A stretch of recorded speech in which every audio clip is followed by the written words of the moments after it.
when women work with me, I don't want to know about your ex-husband. I don't want to know what he's done wrong or what he continues to do. Let's work on you. Let's work on why you've accepted this behavior. You are listening to the Why Smart Women podcast, the podcast that helps smart women work out why we repeatedly make the wrong decisions and how to make better ones. From relationships, career choices, finances, to faux fur jackets and kale smoothies. Every moment of every day, we're making decisions. Let's make them good ones. I'm your host, Annie McCubbin, and as a woman of a certain age, I've made my own share of really bad decisions. Not my husband. I don't mean him, though. I did go through some shockers to find him. And I wish this podcast had been around to save me from myself. This podcast will give you insights into the working of your own brain, which will blow your mind. I acknowledge the traditional owners of the land on which I'm recording, and you are listening on this day. Always was, always will be, Aboriginal land. So hi, smart women. This is part 2 of my discussion with Skye Carmichael, who is a divorce coach. We're just about to answer the question of why are divorced women judged so harshly by society? Now, if you haven't listened to the previous ep, which is ep 14, which is part 1 of to divorce or not to divorce, that is the question, I really suggest that you do that first. So just have a listen to that because the second one is in context of the first one. And again, I just want to re-articulate that neither Skye nor myself are in any way trivialising or diminishing divorce. We know it's absolutely massive with huge repercussions for everyone. We're just trying to apply some critical thinking to the very fraught question of whether or not to leave a marriage. I hope you enjoy.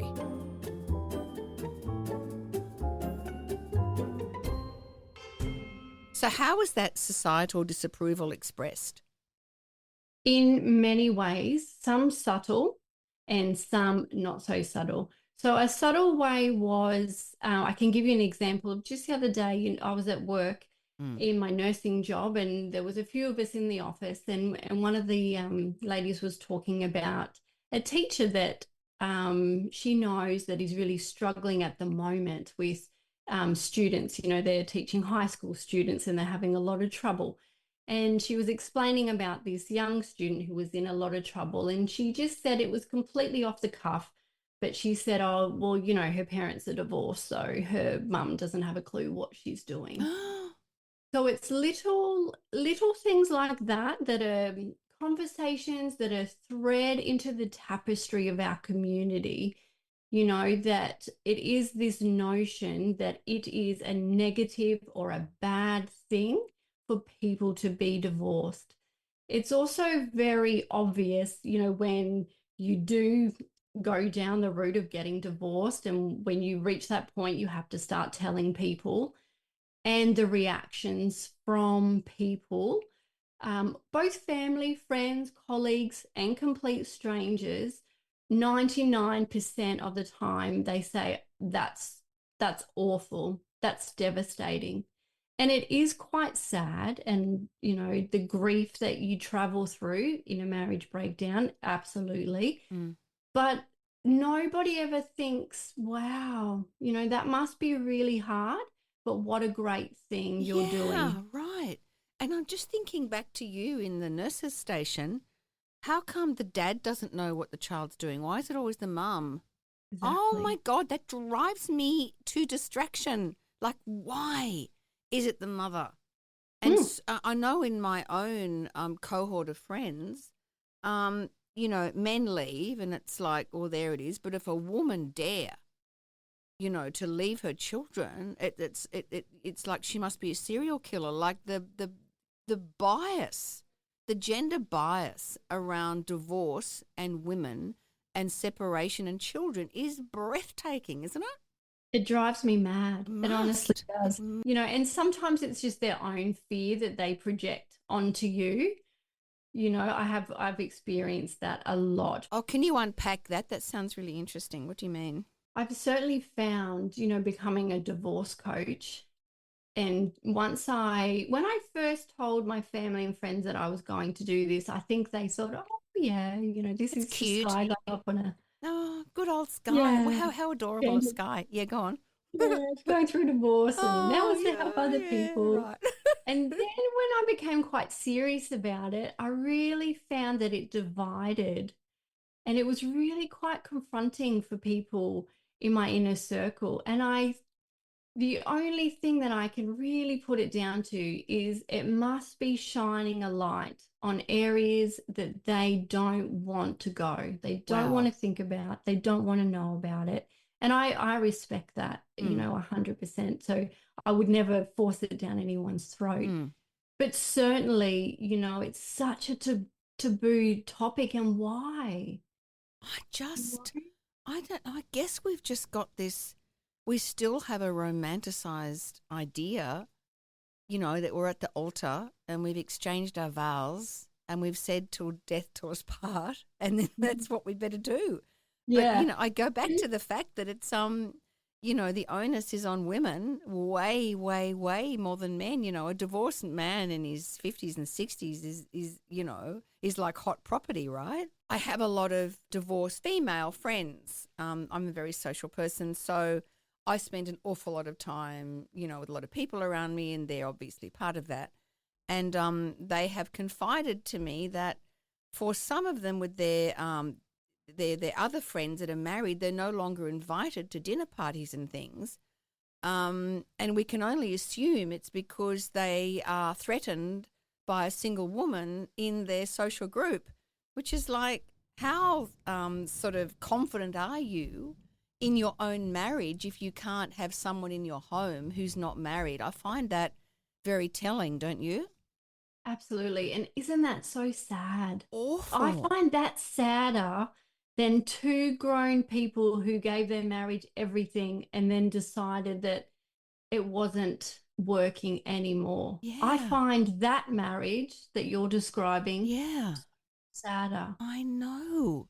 Where you're insecure, Mm, where you got to look over your shoulder all the time in case your husband's looking at another woman. Like, wow. And as I keep saying, life is short. You're not happy, move on. Get out. absolutely. You've Yep. got years and years ahead of you. It's like with our house. We're like, we raised our children here. We're on a 1,000 squares. It's really big. It takes a lot of time and maintenance, and people are like, well, you can't leave. I'm like, well, yeah, we can. We can leave because I'm not going to buy into the sunk cost fallacy. And, I don't, it's time for something new. It doesn't mean I've failed. And I think, Absolutely right, not. that the notion that if I divorce, I have somehow failed is so sad, and is in desperate need of a reframe, which is obviously what you, as a divorce coach, provides them with, correct? Absolutely. And I heard a quote the other day, and I can't remember the exact numbers, so just bear with me, but Sure. it was something like, only 3% of people will actually make the decisions that lead them to the life that they truly want.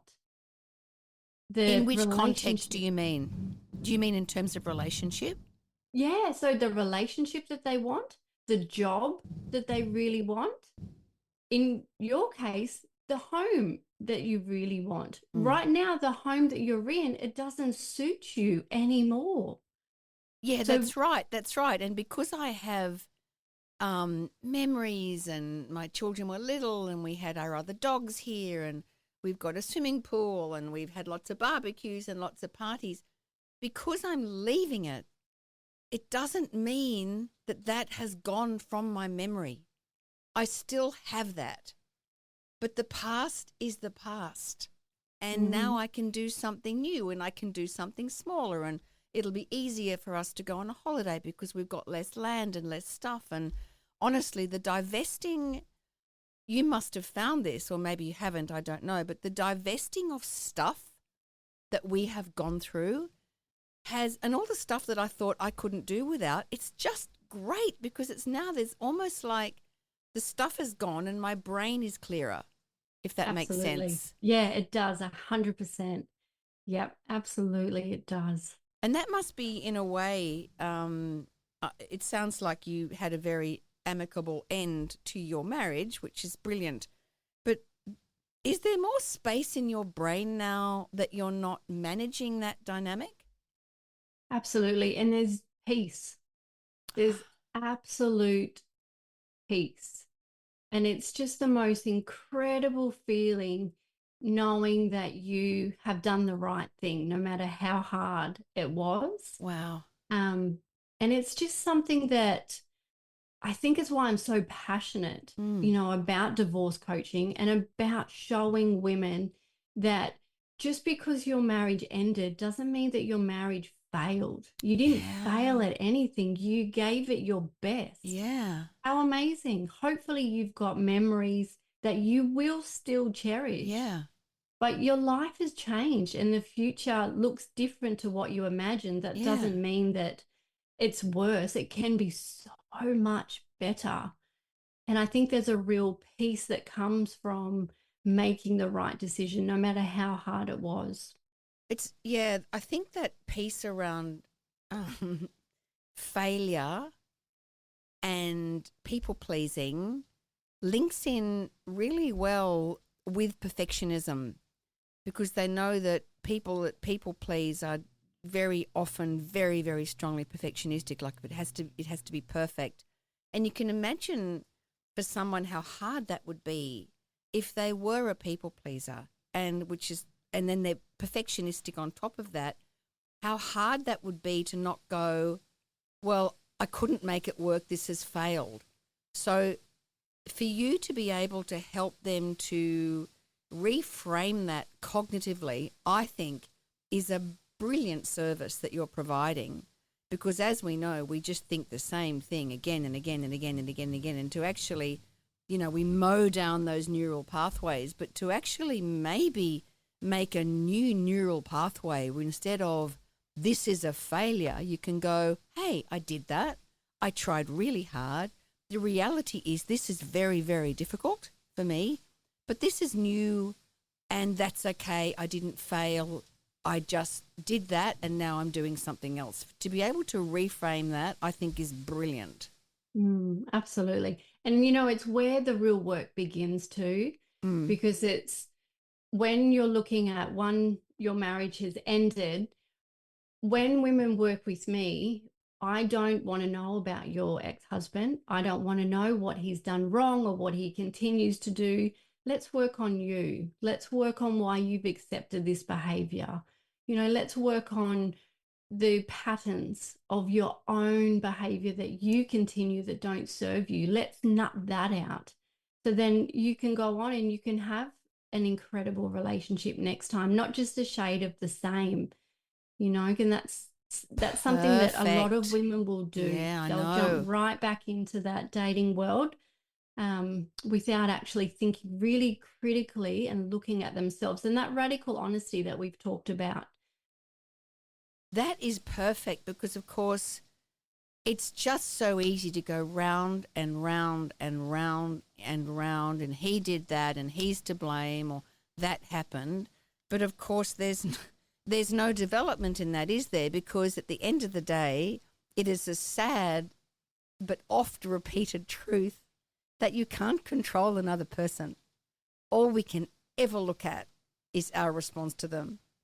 And I certainly know I have known women who have stayed in marriages for 20, 30 years with feckless men, with disinterested men, with narcissistic men, and they can never ever look at the bit of, why am I taking that behavior? What is it in me that allows me to be treated like that, and then reframe it into thinking, oh, it must be me, I should try harder? Because in my experience, women take way too much responsibility for their husband's actions and behavior.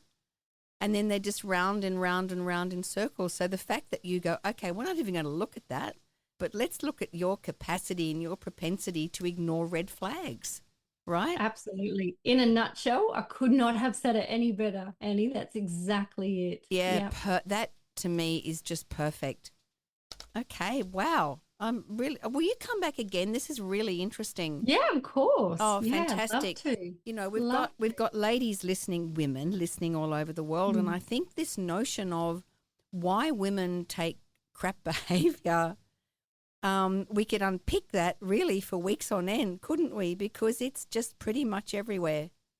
It's pretty much everywhere, and to have the self-esteem to say something the very, very first time it happens is obviously the key. It's like with children. People wonder why their teenagers are out of control.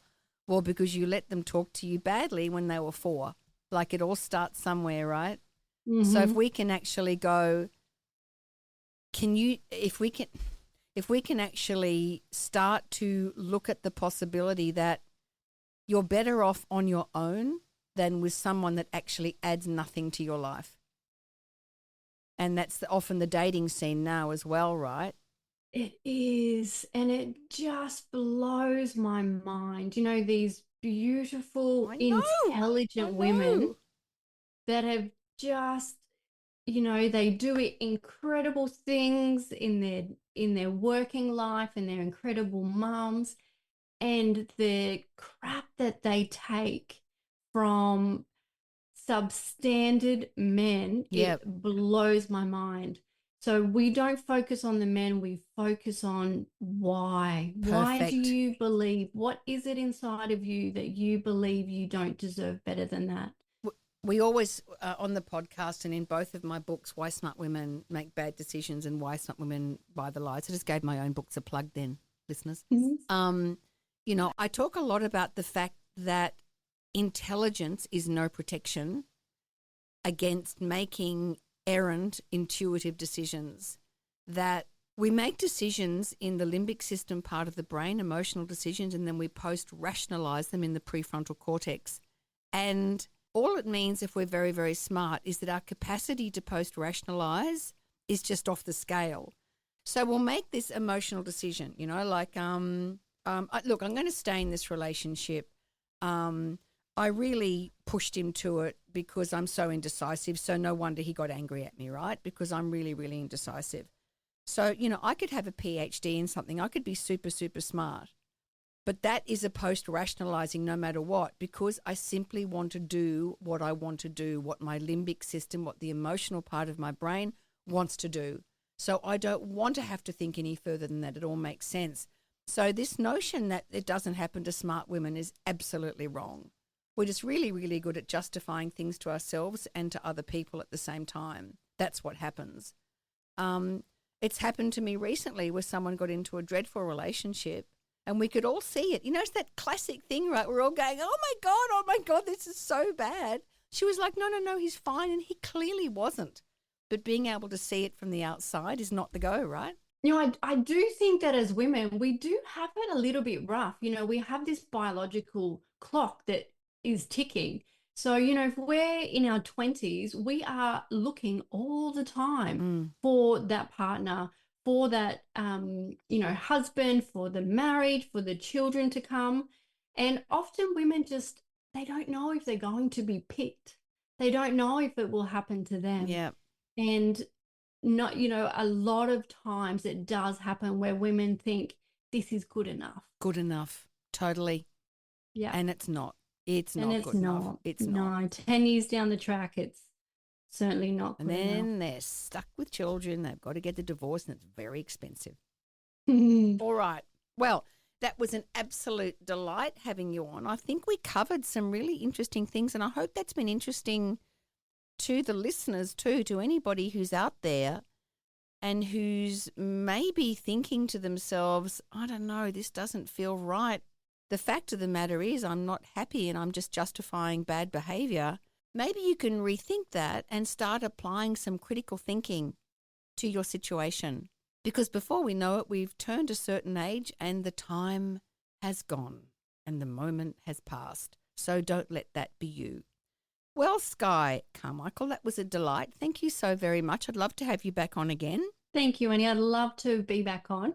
And may I just add one thing for your listeners? Please. A lot of time, women are too embarrassed or they are too scared and they're not quite ready to put their hand up and admit that they are contemplating separation or thinking about this. So on my website, I do have a free guide for women. It's called a separation survival guide, and it just is it's a really good thing for any of your listeners that don't want to reach out to anybody yet. They don't want to tell anyone. They can just go to my website, Coached by Skye /survival guide, and they can download that, and it will just emotionally prepare them for what's ahead. We will definitely put Skye's website in the show notes. And if you are contemplating it and you feel, I don't know, you feel embarrassed or not quite ready to divulge what's going on for you, you can go there and fill it in and perhaps talk to Skye at some point. And I am, of course, always open to coach people if they are having relationship difficulties. Lovely. Thank you, Skye. And thank you, listeners. I hope you all have a lovely day wherever you are in the world. Signing off. See ya. Bye. Thanks for tuning into Why Smart Women with me, Annie McCubbin. I hope today's episode has ignited your curiosity and left you feeling inspired by my anti-motivational style. Join me next time as we continue to unravel the fascinating layers of our brains and develop ways to sort out the fact from the fiction and the over 6,000 thoughts we have in the course of every day. Remember, intelligence isn't enough. You can be as smart as paint, but it's not just about what you know, it's about how you think. And in all this talk of whether or not you can trust your gut, if you ever feel unsafe, whether it's in the street, at work, in a car park, in a bar, or in your own home, please respect that gut feeling. Staying safe needs to be our primary objective. We can build better lives, but we have to stay safe to do that. And don't forget to subscribe, rate and review the podcast and share it with your fellow smart women and allies. Together, we're hopefully reshaping the narrative around women and making better decisions. So until next time, stay sharp, stay savvy, and keep your critical thinking hat shiny. This is Annie McCubbin signing off from Why Smart Women. See you later. This episode was produced by Harrison Hess. It was executive produced and written by me, Annie McCubbin.